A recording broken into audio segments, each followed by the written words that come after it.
Hello hi welcome back to Selmos engineering world. VLOOKUP അഥവാ vertical lookup എങ്ങനെ easy ആയിട്ട് ചെയ്യാമെന്നാണ് നമ്മൾ ഇന്നത്തെ സെക്ഷനിൽ നോക്കുന്നത്.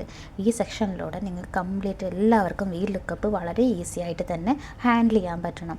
സോ നമ്മൾ ഇതിവിടെ എടുത്തിട്ടുള്ളത് പാർട്ട് നമ്പർ, നമ്മൾ ക്വാണ്ടിറ്റി ടേക്ക് ഓഫ് അല്ലെങ്കിൽ ഒരു പ്രൊജക്റ്റ് മാനേജ്മെൻറ്റ് ചെയ്യാണ്. അപ്പോൾ അതിൽ കുറേ ഡാറ്റാസ് ഉണ്ട്. ആ ഡാറ്റാസിൻ്റെ പാർട്ട് നമ്പർ, പാർട്ട് ഡിസ്ക്രിപ്ഷൻ, അതേപോലെ മെറ്റീരിയൽ കാറ്റഗറി, അങ്ങനെ കുറച്ച് കാറ്റഗറി ആയിട്ട് ഞാൻ ഡിവൈഡ് ചെയ്തിട്ടുണ്ട്. ഇതിൽ നമുക്ക് പാർട്ട് നമ്പറും അതേപോലെ പാർട്ട് ഡിസ്ക്രിപ്ഷനാണ് വേണ്ടത്.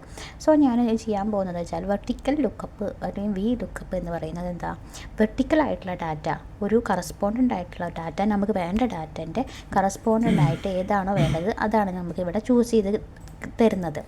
സോ പാർട്ട് നമ്പർ ഉണ്ട്, പാർട്ട് നമ്പർ അതേപോലെ പാർട്ട് ഡിസ്ക്രിപ്ഷനും ഉണ്ട്. ഇതേപോലെ പാർട്ട് നമ്പർ ഞാനിതിവിടെ എടുത്തിട്ട് എഴുതി. റാൻഡംലി സെലക്റ്റഡ് ആയിട്ടുള്ള പാർട്ട് നമ്പേഴ്സാണ് ഞാൻ ഇപ്പുറത്തേക്ക് എഴുതിയിട്ടുള്ളത്. അപ്പോൾ നമുക്ക് സ്റ്റാർട്ട് ചെയ്താലോ. എന്താ ചെയ്യേണ്ടത്? ആദ്യം ഫസ്റ്റ് ഓഫ് ഓൾ നമ്മൾ ചെയ്യേണ്ടത് ഇങ്ങനെ സെപ്പറേറ്റ്, ഇപ്പോൾ പാർട്ട് നമ്പർ അതേപോലെ അല്ലെങ്കിൽ പാർട്ട് ഡിസ്ക്രിപ്ഷൻ 2 കോളം നമ്മൾ സെപ്പറേറ്റ് ക്രിയേറ്റ് ചെയ്തു. ഇത് ഞാൻ പറയുന്നത് ഒരു പ്രൊജക്റ്റിൻ്റെ ഒരു സ്പ്ലിറ്റപ്പ് ആയിട്ടുള്ള ഫോർമലായിട്ട് ഞാൻ ഉണ്ടാക്കിയതാണ്.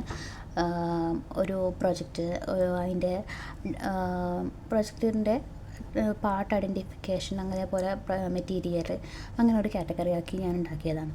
ഇനി എന്താ ചോദിച്ചാൽ പാർട്ട് ഡിസ്ക്രിപ്ഷനാണ് എനിക്ക് വേണ്ടത്. പാർട്ട് നമ്പർ ഞാൻ സെപ്പറേറ്റ് കൊടുത്തിട്ടുണ്ട്. ഇതിപ്പോൾ കുറച്ച് ഡാറ്റാസ് ഉള്ളെങ്കിൽ നമുക്കിത് മാനുവലി കണ്ടെത്താം. പക്ഷേ ഒരുപാട് ഡാറ്റാസ് ഉണ്ടെങ്കിൽ മാനുവലി ഐഡൻറ്റിഫൈ ചെയ്യുക, അതേപോലെ ഇങ്ങനെ ഡാറ്റ എടുത്ത് എഴുതുക എന്നൊക്കെ പറഞ്ഞാൽ കുറച്ച് ഡിഫിക്കൽട്ടി അല്ലേ. അപ്പോൾ ഞാൻ കുറച്ച് റാൻഡംലി സെലക്റ്റഡ് ആയിട്ടുള്ള ഡാറ്റാസ് എടുത്തു, പാർട്ട് നമ്പർ ഇതിൽ കൊടുത്തു. ഇനി അതിന് നേരെയുള്ള ഡാറ്റ എന്താണ് വേണ്ടത്? പാർട്ട് ഡിസ്ക്രിപ്ഷനാണ് നമുക്ക് വേണ്ടത്. അപ്പോൾ ഇനി നോക്കാം. Equal to VLOOKUP എന്നെടുക്കുക.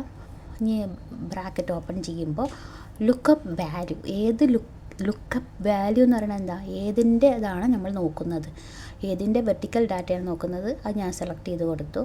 ദെൻ എന്താണ് ടേബിൾ ആരെ എന്ന് പറയുന്നത് ഈ ഡാറ്റ ഉൾപ്പെടുന്ന ടേബിൾ അതേതാണ്, ഈ part number, part description, material category നമുക്ക് ആവശ്യമില്ല, പക്ഷേ ഞാനിപ്പോൾ സെലക്ട് ചെയ്തിട്ടുണ്ട്. ഈ 3 കോളവും ഞാൻ സെലക്ട് ചെയ്ത ശേഷം കോമ ഇട്ടെടുത്ത ശേഷം കോളം ഇൻഡെക്സ് നമ്പർ, കോളം ഏതൊക്കെ ഡാറ്റയാണ് നമുക്ക് വേണ്ടത്, ഏത് കോളത്തെ ഡാറ്റയാണ് നമുക്ക് വേണ്ടത്.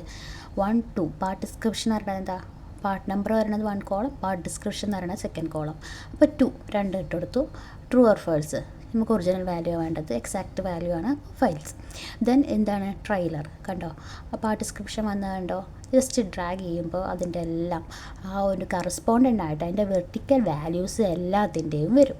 ഇത്രയേ ഉള്ളൂ. ഇനി അടുത്തത് എന്താ, മെറ്റീരിയൽ കാറ്റഗറിയാണ് നമുക്ക് വേണ്ടത്. ഓക്കെ, മെറ്റീരിയൽ കാറ്റഗറി ചെയ്യാം. എങ്ങനെ ചെയ്യാം? ഇതേപോലെ ആ ഒരു കോളം സെലക്ട് ചെയ്തതിൽ നമ്മളെന്താണ്, ആ ഡിസ്ക്രിപ്ഷൻ്റെത് 2nd കോളമാണ് സെലക്ട് ചെയ്തതെങ്കിൽ ഇത് മെറ്റീരിയൽ കാറ്റഗറിൻ്റെത് 3ാമത്തെ കോളമല്ലേ വരുന്നത്. Part number, part description, material category, അതിൽ 3 ഇട്ട് കൊടുക്കുക.